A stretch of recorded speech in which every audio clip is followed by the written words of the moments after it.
Dumating na si Pangulong Rodrigo Duterte sa Hong Kong ngayong araw na ito matapos itong dumalo sa World Economic Forum on ASEAN dyan sa Cambodia. Nakatakda makipagpulong si Pangulong Duterte sa Filipino community sa Hong Kong bukas, araw po yan ng Sabado. Nais ding ipaabot ng mga Pilipinong manggagawa doon ang kanilang pasasalamat sa Pangulo sa mga ginagawa nitong pagkilos para gawing ligtas ang Pilipinas. May report si Rocky Ignacio.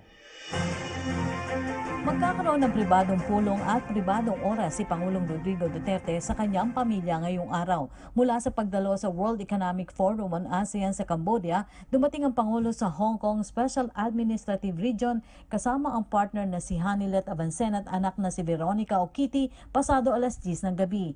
Magiging focus ng Pangulo dito ang pakikipagkita sa Filipino community sa darating na Sabado bago tumulak patungong China ang huling yugto ng kanyang foreign trip. Masaya ang mga Pilipino dito sa pagdating ni Pangulong Duterte. Nais nilang ipaabot sa Pangulo ang pasasalamat dahil sa pagpapatupad ng mga pagkilos para gawing ligtas ang kanilang mga mahal sa buhay sa Pilipinas, partikular na ang laban kontra iligal na droga. Para sa amin, ganun. Sino po bang dumalaw dito na presidente? Wala naman, siya lang. Siya lang naman po yung may concern sa amin eh. Tay, salamat po.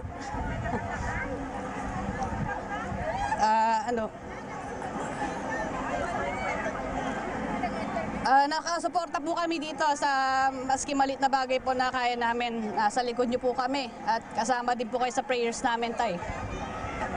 Salamat po, mahal na Presidente. Sabik rin ang mga Pilipino dito na marinig ang mga ipapahayag ng Pangulo sa pulong nito sa Filipino community.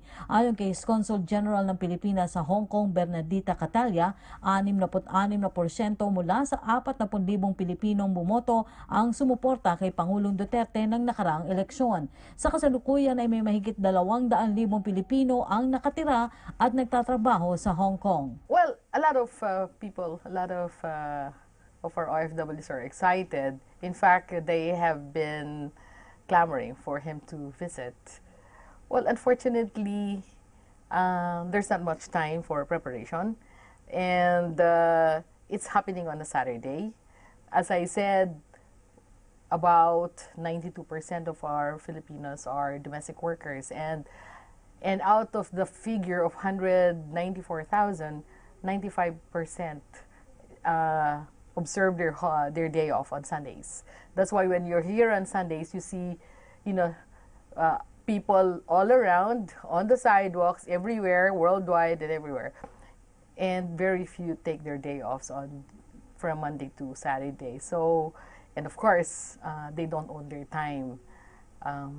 Maybe next time, when the President comes, he comes on a Sunday. Tiniyak naman ni Labor Attaché Halilo de la Torre na may mga inilatag na programa ang pamahalaan para bigyan proteksyon ang mga manggagawang Pilipino dito. Right now po, ang pinaka-hot na issue dito ngayon ay yung tinatawag nating Overseas Employment Certificate, yung OEC. Pero hindi ko naman ituturing yan na permanenteng issue dahil as far as we're concerned, pag na-register na lahat yung ating mga Filipino migrant workers dito sa Hong Kong, hindi na yan magpipila ulit. Ngayon kasi ang policy ng POA is to get them registered online before they can be exempted from obtaining the Overseas Employment Certificate. So, ang ginagawa natin, tinutulungan natin silang mag-create ng accounts, mag-register, and then even our weekends and our holidays, ginugugol po natin sa pagtutulong sa ating mga Pilipino dito sa Hong Kong para makakreate sila ng account at para mag-register sa BM Online.